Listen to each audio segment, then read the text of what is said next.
Sí, muy buenos días, y ustedes también. Acabamos de terminar un tiempito de alabanza hermoso, y en esta mañana quisiera hablar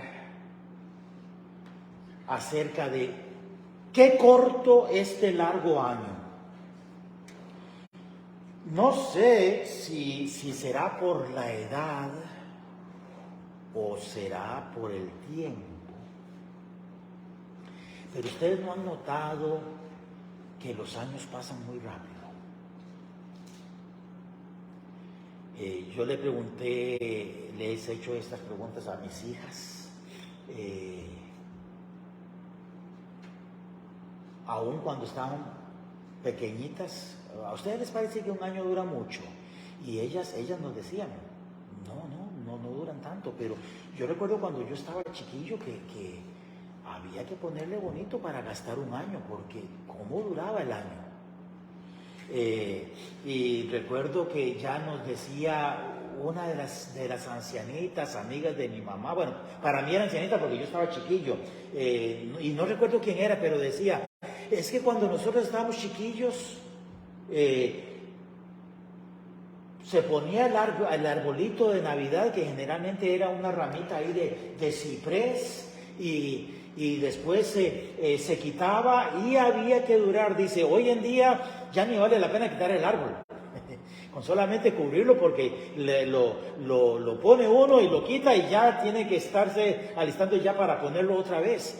No sé si será algo psicológico, pero qué rápido que pasa el tiempo.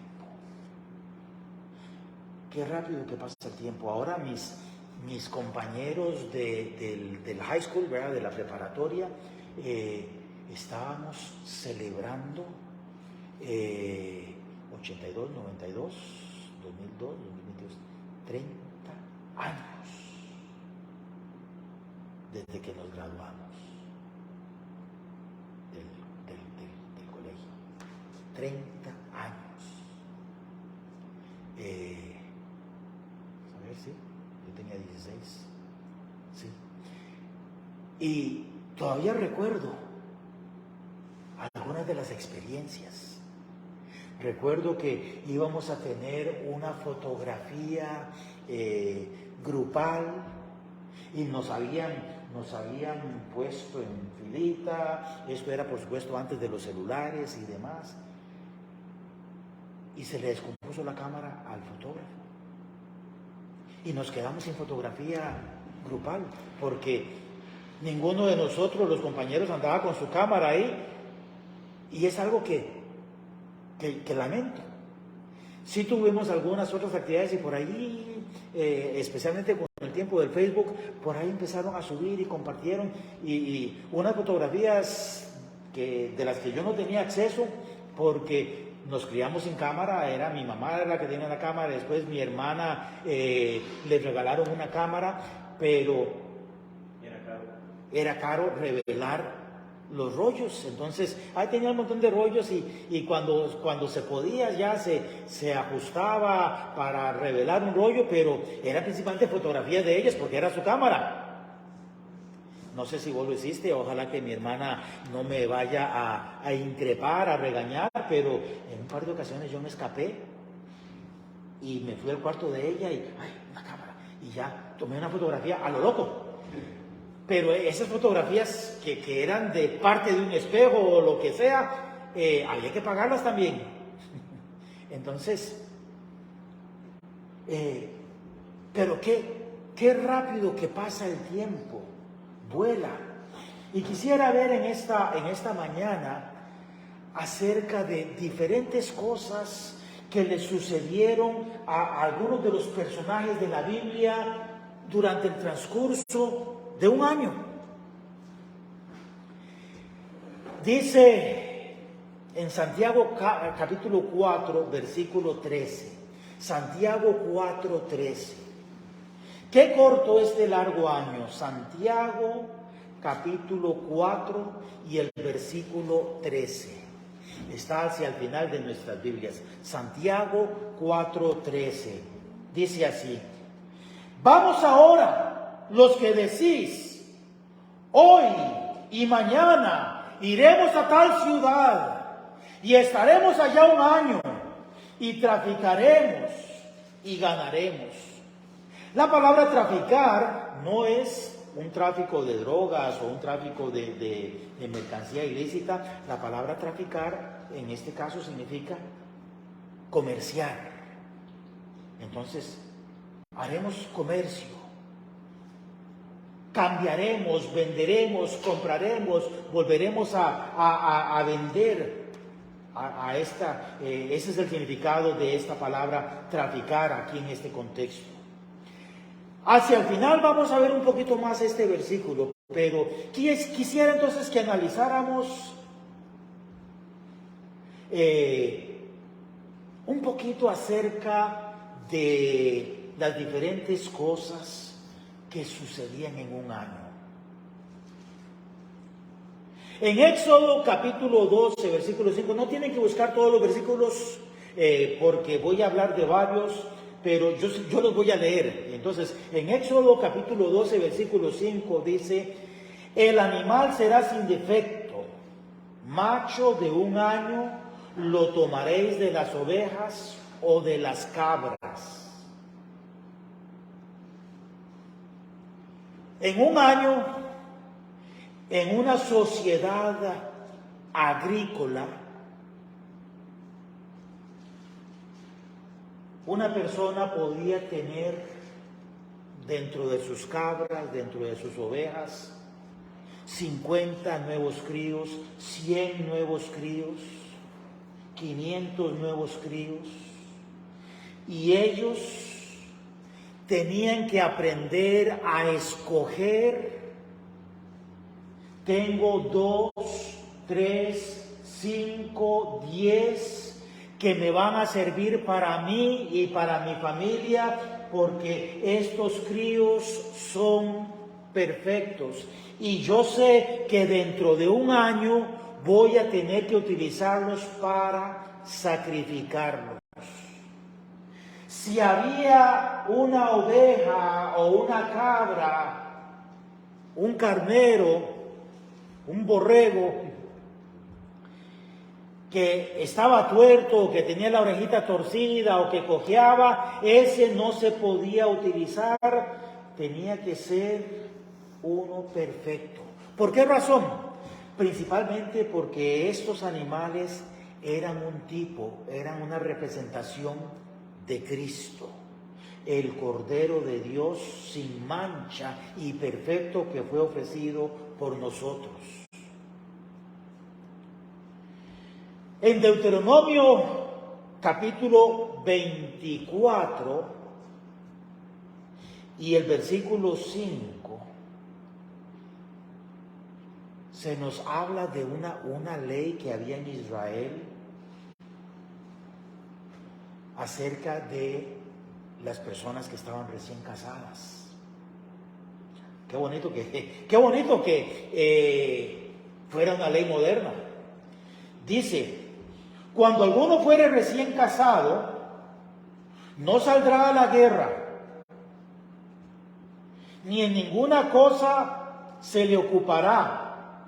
Libre estará en su casa por un año, para alegrar a la mujer que tomó. ¿Cuánto duran las lunas de miel hoy en día? Si tienen ahorrado un poquito de dinero, una semana. ¿Se imaginan una luna de miel de un año? ¡Hay guerra! Pero ese está recién casado, está exento. Tenemos que hacer este trabajo. No, estoy recién casado, tengo un año, estoy exento, no tengo que hacerlo. ¿Cuántas cosas se logran aprender durante este año? ¿Cuántos beneficios, cuántas peleas, cuántos arreglos? Quizás ya para el final de este año ya la señora esté embarazada. Hoy en día recomiendan los psicólogos, pero es una recomendación que la pareja dure ojalá 2 años sin hijos para poderse conocer. Lamentablemente en nuestra sociedad moderna muchas veces se comen el pastel antes de la fiesta. Entonces ya muchas veces cuando se casan ya están embarazados o ya tienen 2 o 3 hijos. Lamentablemente pues también nuestra sociedad de un hombre, de una mujer, por acá, no debería ser así, pero esta es lamentablemente nuestra sociedad. Los que estamos en Cristo no deberíamos de ser así. Debería de marcarse una diferencia, pero 1 año. Me imagino que este año, para estos de luna de miel, si se casaron con la pareja correcta, se les debe de pasar bastante rápido.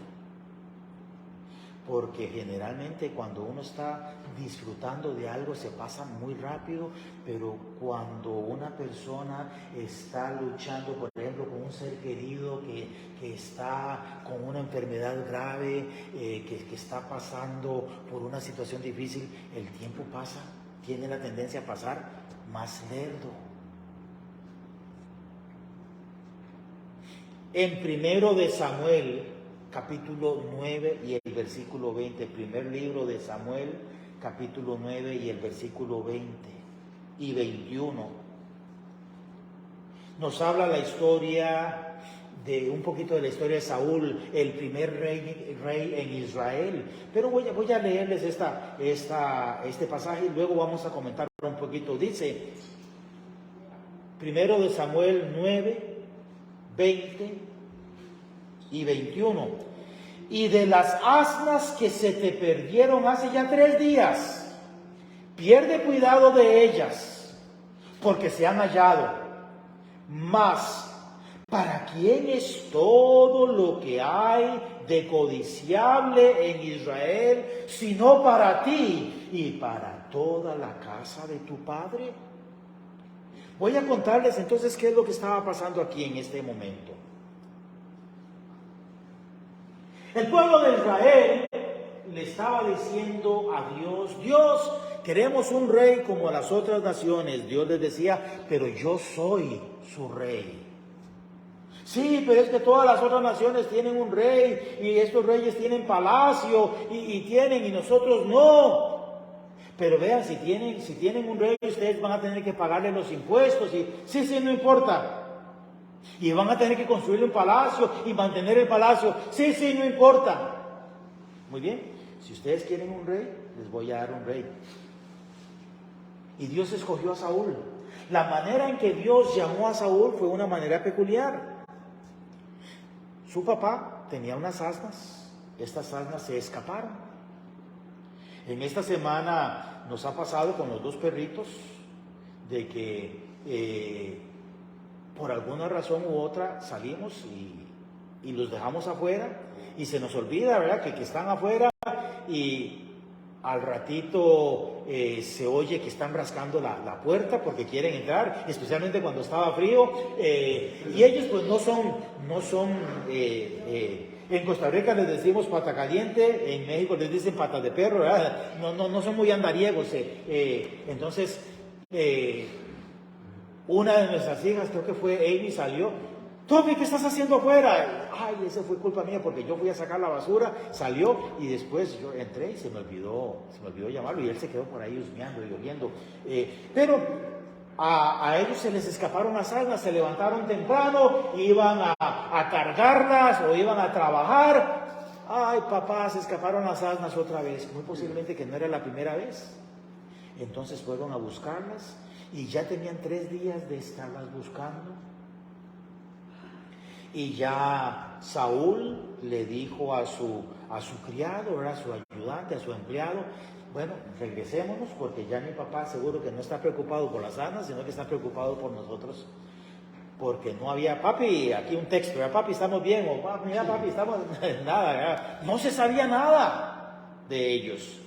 Entonces el criado le dijo: oí que aquí en la ciudad hay un profeta y que todo lo que él dice sucede.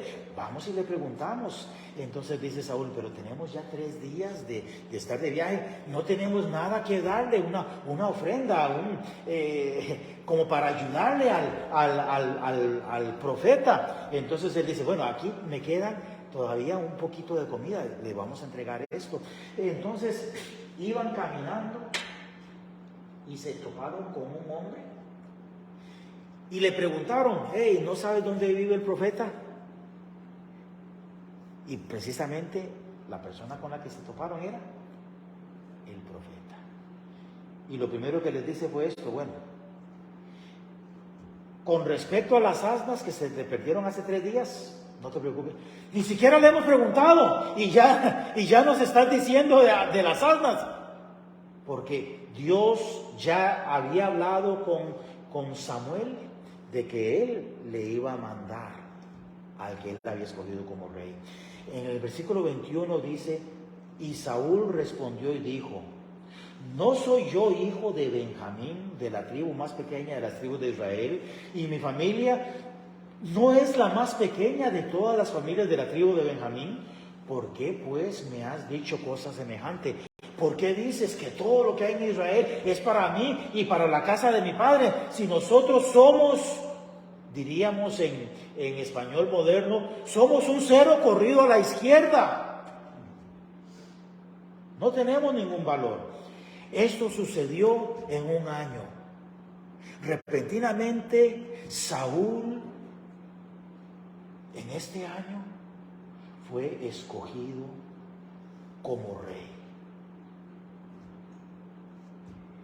Y duró como rey varios años. Pero en otro año en la vida de Saúl, Saúl hizo algo incorrecto. Saúl pecó contra Dios.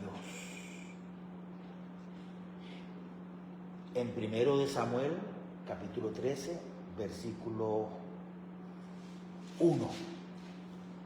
1 de Samuel 13:1 dice: había ya reinado Saúl 1 año, y cuando hubo reinado 2 años sobre Israel, y pueden seguir leyendo la historia, yo se las voy a contar. En su segundo año, Saúl estaba en guerra y dice: bueno, Samuel tiene que venir, pero está atrasado. Entonces voy a hacer yo los sacrificios. Y él tomó e hizo sacrificios y holocaustos. Y llega Samuel y le dice: ¿qué has hecho? No, es que como te atrasaste y ya es hora de salir a la guerra, entonces yo decidí hacer los holocaustos. Y Samuel le dijo: locamente hiciste. Y por esto que has hecho, Dios te ha quitado a ti y ha quitado de tu familia el reinado y se lo ha dado a un hombre conforme a su corazón. Sabemos entonces que era el rey David. En un año le dieron el reinado y en otro año, por adelantarse al tiempo de Dios, se le quitó ese reinado. ¿Cuántas cosas suceden en un año? Podemos obtener y se nos puede quitar. 1 de Samuel 27:7. En un año, David, aquel hombre a quien Dios había escogido como sucesor de Saúl, estaba siendo perseguido. 1 Samuel 27:7 dice: fue el número de los días de David,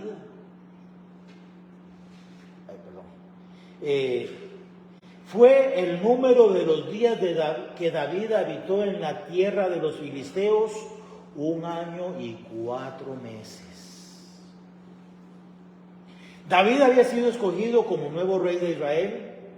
Por esta razón, Saúl quería matarlo.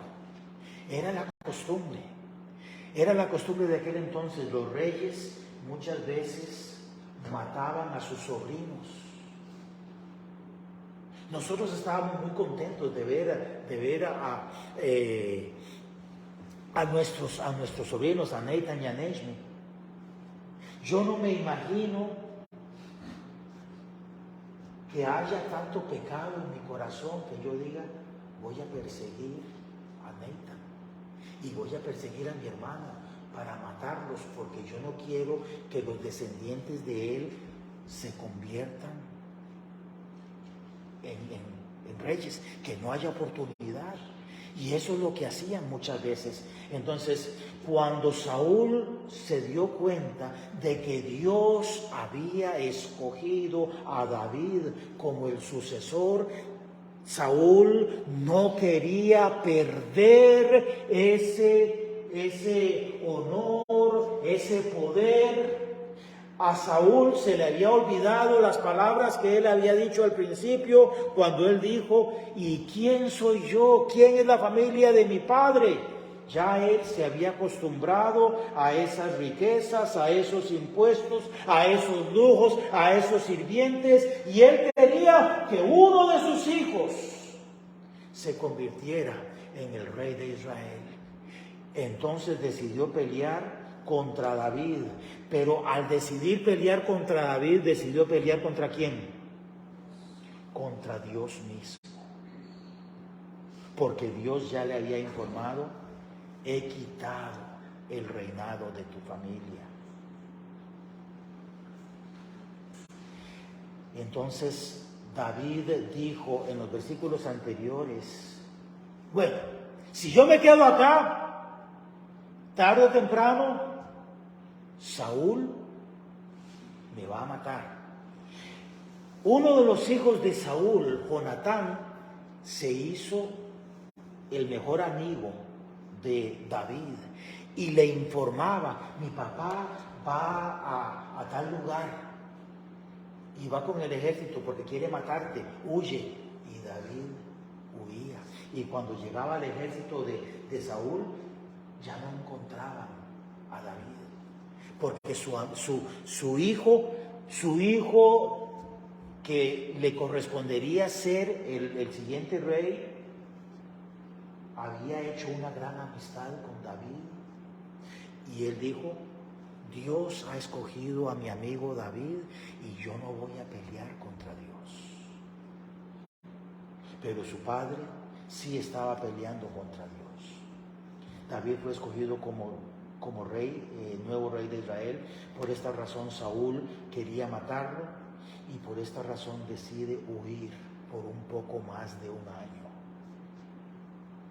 1 año lejos de la familia, 1 año lejos de su tierra, 1 año viviendo. En otra parte de la historia dice que él se juntó con ladrones y forajidos y personas no de muy buenas costumbres, con las que David realmente no estaba acostumbrado a andar, pero tuvo que tolerarlo por 1 año. Dios no necesitaba que David huyera por 1 año para poderlo cuidar. Pero quizás David sí necesitaba huir por 1 año para poder aprender ciertas destrezas, ciertas características que él iba a necesitar para poder ser un mejor rey en Israel.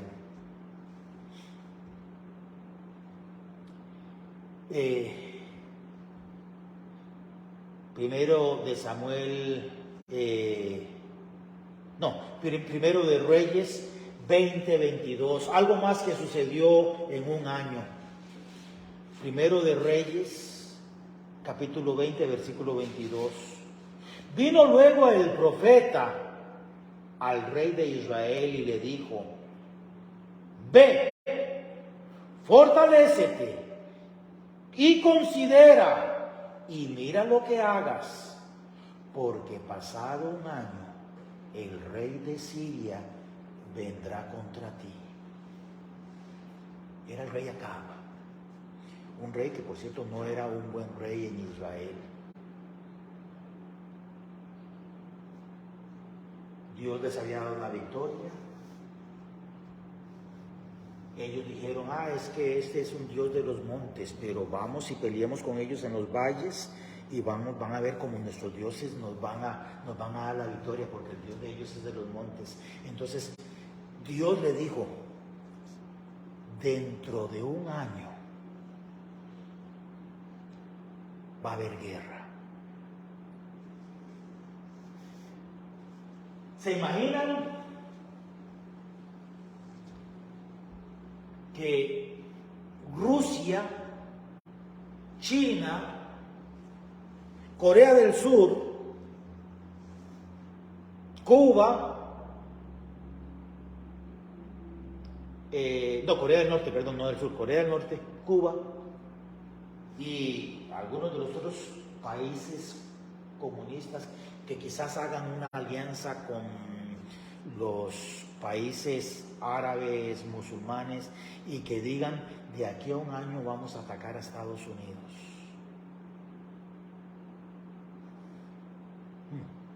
Y están haciéndolo en serio, están produciendo armas y están produciendo armas químicas, y lo están haciendo abiertamente.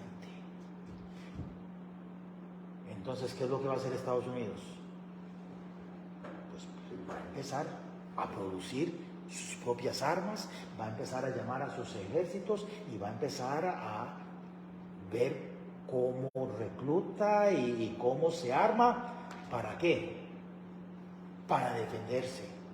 Yo me imagino que gran cantidad de extranjeros que están acá, ya sea como turistas o que están viviendo acá, pero que realmente no tienen ni arte ni parte. Yo me imagino que si esto pasara, y ya sabes de que dentro de 3 días va a empezar esa guerra, mi hermano Marco,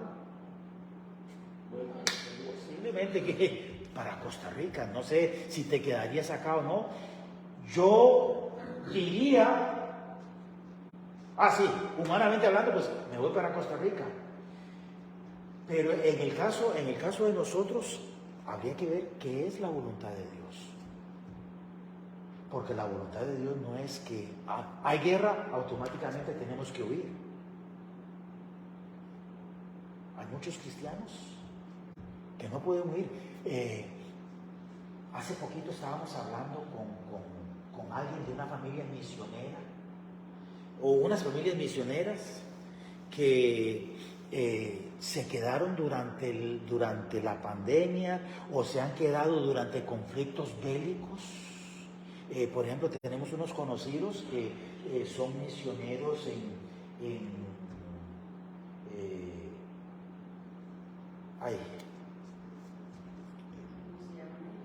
sí, no voy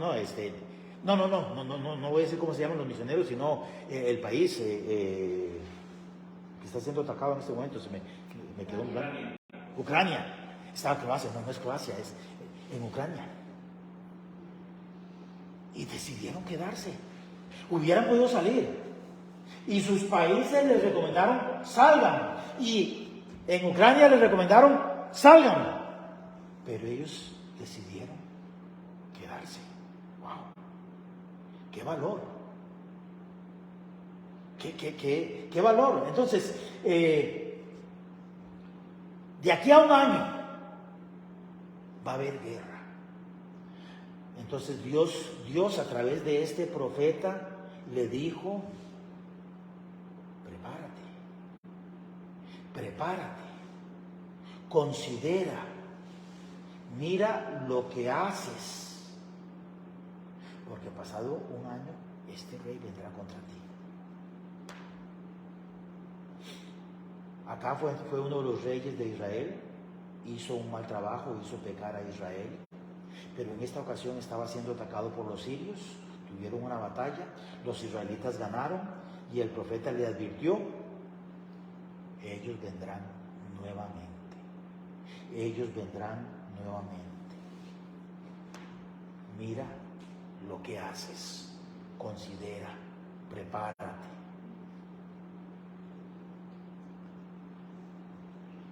En Segundo de Reyes, que es el libro que sigue en Segundo de Reyes, capítulo 4, versículo 16, Segundo de Reyes 4, 16, dice: y él le dijo, el año que viene, por este tiempo, abrazarás un hijo. Y ella dijo, no, Señor mío, varón de Dios, no hagas burla de tu sierva. Había una pareja de Sunemi o Sunemo, era un pueblo, la familia o el lugar, las personas de ese lugar eran sunamitas. Sunemi. Gracias. Una señora sunamita con su esposo hospedaban bastante a menudo al profeta Eliseo.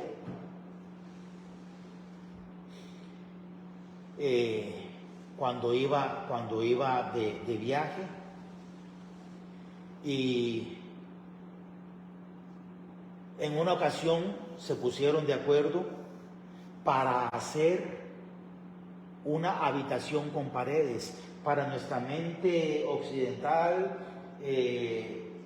bueno, ¿de qué otra forma la van a hacer?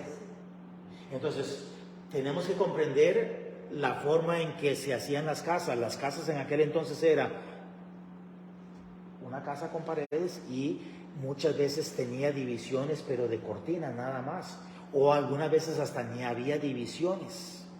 Entonces, lo que estaban diciendo es, ok, esta es nuestra casa, pero no queremos que el profeta se sienta incómodo de estar dentro de nuestra casa, le vamos a hacer con paredes un cuartito aparte, el cuarto del profeta, un lugar donde él tenga su propia cama, donde tenga su propia agua, donde él pueda entrar y salir a su conveniencia. El profeta le preguntó, ¿qué te gustaría que te hiciera? No necesitamos nada, estamos bien. Entonces el profeta le dijo, Eliseo le dijo, de aquí a un año estarás cargando a tu propio bebé. Ella era estéril, el señor ya era mayor, su esposo ya era mayor, ella posiblemente que también ya era un poco mayor, pero ella pensó que el profeta se estaba burlando.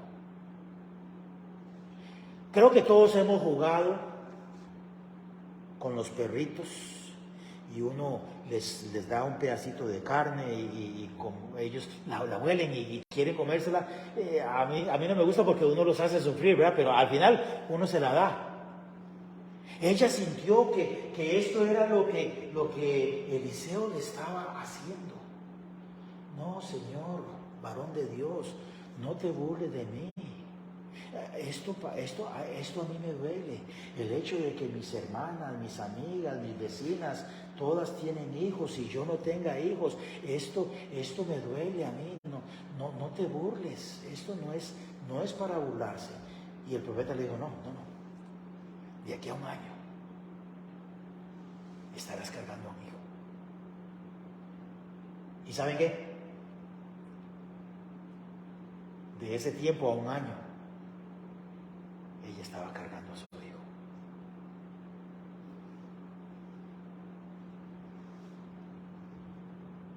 Es una historia interesante, si quieren leerla. El hijo muere y después ella llama al profeta de Dios y le dice, ¿para qué me diste a un hijo si iba a morir? Mejor me hubiera quedado yo sin mi hijo porque tenía un vacío cuando no tenía mi hijo.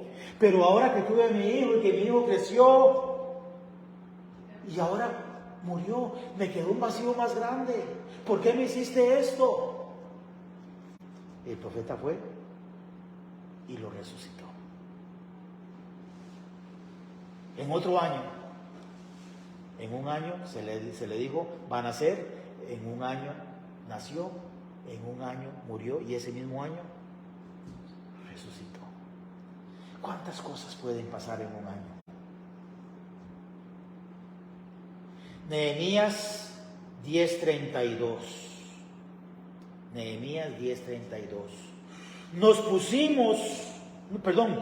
impusimos, además por ley, el cargo de contribuir cada año con la tercera parte de un ciclo para la obra de la casa de nuestro Dios. Nehemías era un profeta que estaba a cargo de la reconstrucción del templo y del muro en Jerusalén.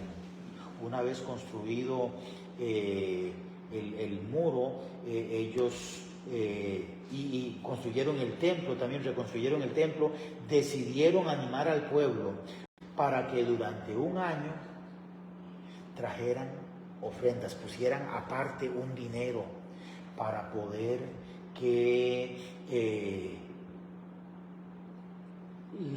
los rituales en el templo continuaran, que hubiese pan, que hubiese fuego, que hubiese aceite, que hubiese todo lo que se necesitaba en el templo. Entonces ellos sabían, durante este año vamos a recolectar dinero. ¿Para qué? Para que la casa de Dios siga funcionando. Uno de los daños más grandes que hizo precisamente la pandemia es que muchos creyentes dijeron, bueno, ya nosotros no nos estamos congregando. Como no nos estamos congregando, ya no tenemos que dar ofrendas, porque ya no estamos congregándonos. El asunto es que los templos continúan. Los impuestos hay que seguirlos pagando. Los seguros hay que seguirlos pagando. El agua hay que seguirla pagando. La corriente hay que seguirla pagando. Ellos dijeron, durante un año vamos a guardar, cada uno de nosotros va a guardar una cantidad. ¿Para qué? Para que el templo siga con su función. Isaías capítulo 32, versículo 10. Isaías capítulo 32, versículo 10. Otro pasaje dice, de aquí a algo más de un año y una semana, un año y un mes, un año y 2 meses, un poquito más de un año, de aquí a algo más de un año, tendréis espanto, oh confiadas, porque la vendimia faltará y la cosecha no vendrá. Advertencia en contra de Jerusalén por su corazón indolente y por alejarse de Dios.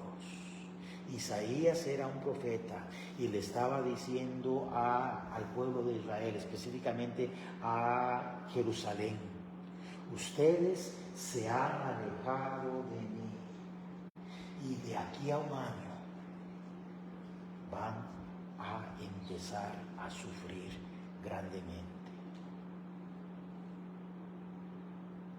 Hechos 11:26.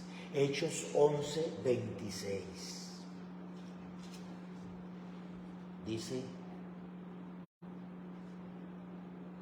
y se congregaron allí, ¿cuánto tiempo? Todo un año. Se congregaron allí todo un año con la iglesia y enseñaron a mucha gente. Y a los discípulos se les llamó cristianos por primera vez en Antioquía.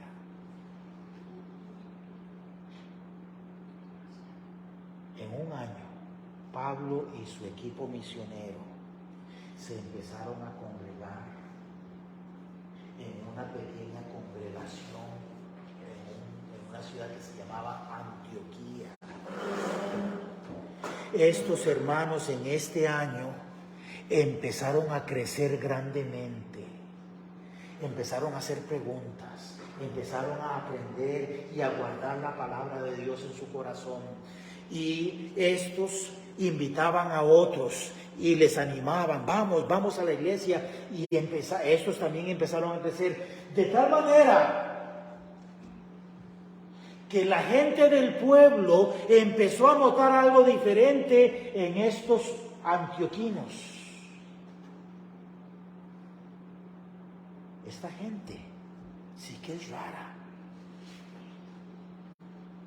El otro día, uno de ellos fue al mercado y me compró unos peces y me compró un poco de pan y me pagó con cierta cantidad de dinero, y yo me equivoqué y le di el cambio equivocado, le di más.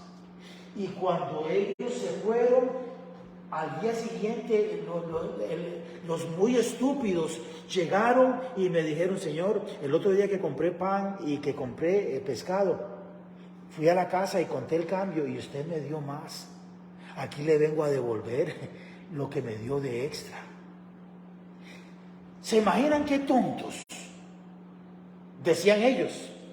Pero los cristianos estaban empezando a actuar de una manera muy diferente. Sí, esta gente está loca. El otro día estaba yo haciendo unas reparaciones en el techo y me estaba acostando, y de un pronto a otro llegó uno de estos locos y me dice: ¿te ayudo? Pues sí.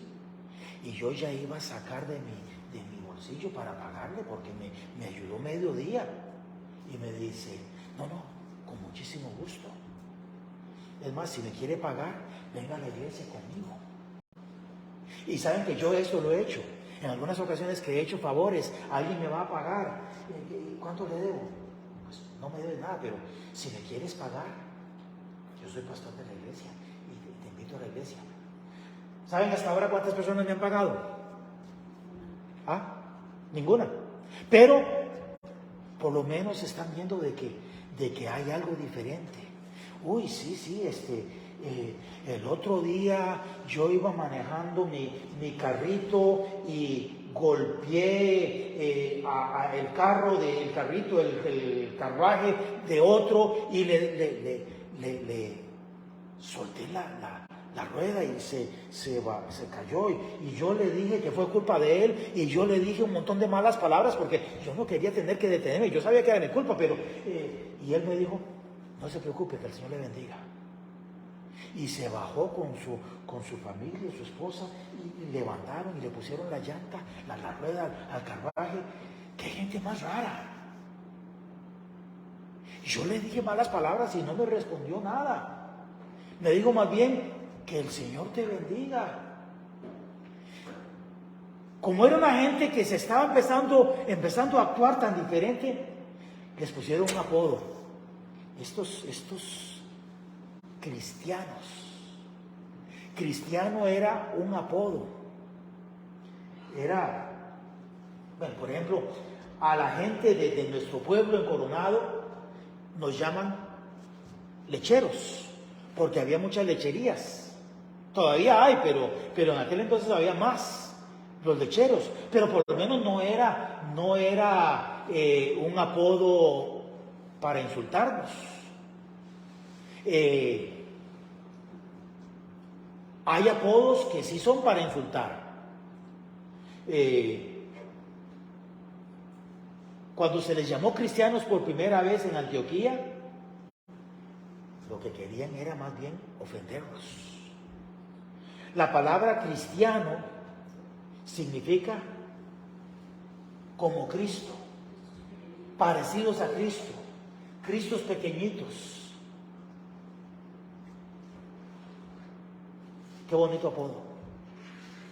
Hoy en día, por la forma en que se visten, por la forma en que hablan, por la forma en que se comportan, muchos, entre comillas, cristianos no cumplen con la evidencia y no se les puede culpar. Ya para finalizar, Santiago 4:13 dice: vamos ahora los que decís, hoy y mañana iremos a tal ciudad y estaremos allá un año y traficaremos y ganaremos. En el versículo 14 dice: cuando no sabéis qué será de mañana, porque ¿qué es vuestra vida? Ciertamente es neblina que aparece por un poco de tiempo y luego se desvanece. En lugar de lo cual deberías decir, si el Señor quiere, si el Señor quiere, si el Señor quiere, si el Señor lo permite, vamos a estar allá un año y vamos a trabajar y vamos a esforzarnos, viviremos y haremos esto o aquello, si el Señor quiere. En este año, si el Señor quiere, vamos a trabajar. En este año, si el Señor quiere. Una de las cosas que compartí con mi familia es, si el Señor quiere, en 4 años y medio vamos a pagar nuestra casita. Si el Señor quiere. Porque muchas cosas pueden pasar. Muchas cosas pueden pasar. Pero si el Señor quiere, esa es la meta. Entonces, hermanos, hacer metas no es malo. Proponernos metas no es malo. Lo malo es decir, no, las vamos a cumplir porque las vamos a cumplir. Tenemos que decir, si el Señor así lo permite. No sabemos qué sucederá mañana. Puede que nos quedemos sin trabajo, puede que tengamos un accidente, puede que nos enfermemos, puede que muramos, puede que nos roben, puede que un familiar nuestro tenga una situación sumamente difícil, puede que tengamos que trasladarnos a vivir a otro lugar. Pablo decía en 1 Corintios 6:19 que no somos nuestros, le pertenecemos a Dios porque hemos sido comprados por precio. Ya no somos nuestros, yo ya no me pertenezco a mí mismo. Colosenses 3:17 dice que todo lo que hagamos de palabra o de hecho, que lo hagamos para la honra y gloria de Dios. En este año, propongámonos hacer todo lo que podamos para la honra y gloria de Dios, de palabra o de hecho. Romanos 14:8 dice, y si vivimos, para el Señor vivimos, y si morimos, para el Señor morimos. Así que sea que vivamos o que muramos, somos del Señor. Hay un canto muy lindo que está basado en este pasaje. Y Romanos 6:19 dice, hablo como humano por vuestra humana debilidad, que así como para el pecado presentasteis vuestros miembros para servir al pecado y a la iniquidad, así ahora para santificación presentad vuestros miembros para servir a Dios, a la justicia. Así como antes utilizábamos nuestros cuerpos para servir al pecado, ahora utilicemos nuestros cuerpos. En este año propongámonos a decir, este cuerpo no me pertenece, este cuerpo es de Dios. Y así como utilicé este cuerpo antes para servir al pecado, ahora lo voy a utilizar para servir a Dios. Que el Señor les bendiga. Vamos a orar. A ustedes también, los que nos estuvieron acompañando, que nos vaya bien en el futuro, que el Señor les bendiga muy grandemente en este 2023 y que utilicemos nuestros cuerpos para la honra y gloria de Dios. Eterno Dios, ya nos disponemos a finalizar tu palabra que ha sido expuesta. Te damos las gracias por las alabanzas, te damos las gracias porque estamos en tu casa en este primer día del 2023. Y ayúdanos, oh Dios. Tenemos 365 oportunidades para hacer sal, 365 oportunidades para hacer luz, 365 oportunidades para brillar por ti. Ayúdanos en este año a ocuparnos en los negocios de nuestro Padre. En el nombre de Cristo. Amén. Que el Señor les bendiga.